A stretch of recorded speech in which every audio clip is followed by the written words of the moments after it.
I've written a lot of music since I came to Australia.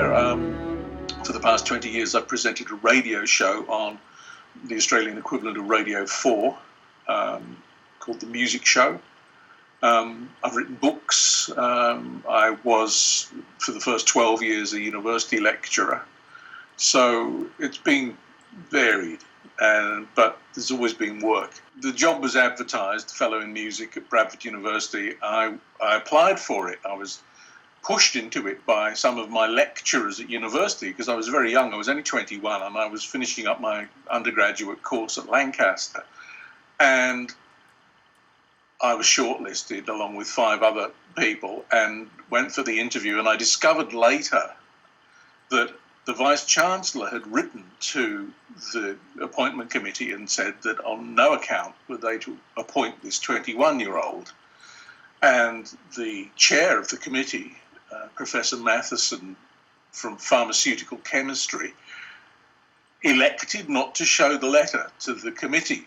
I can't remember how I found this out. Somebody told me. Anyway, I've always been very grateful to David Matheson for those 4 years I had at Bradford, because I wouldn't have had them if he'd shown the letter to the committee.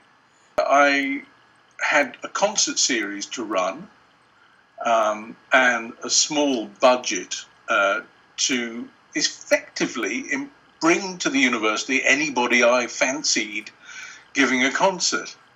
And in addition to that, I had 2 choirs, a big choir and a small choir, a chamber choir, which I conducted, and an orchestra, which didn't exist when I was there. It had existed in the past. We needed to make some money, and the best way to make money was to put on a children's concert, and all the local schools would come and, in coach loads, and we would do very nicely out of it. And to make sure that we made enough money, I needed the Great Hall. And I was actually going to be in London that night, and some of the students were looking after the event. At the rehearsal that afternoon, the pianist decided she could do with a bit more light in the scene, and she walked off from the piano to the side of the stage and pulled this lever, I suppose thinking she was going to get light, but actually it was the sprinkler system. And suddenly hundreds of gallons of rather dirty water, which were kept in a tank on top of the Great Hall, were projected all over the Great Hall. One of the cleaners who'd been brought back to help slipped and fell off the stage and broke his leg. There were fire engines outside. There were stories in the newspaper the next day about the water music, you can imagine. And I was oblivious to all of this. I remember ringing up the next morning to see how it had all gone, because, no text messages in those days.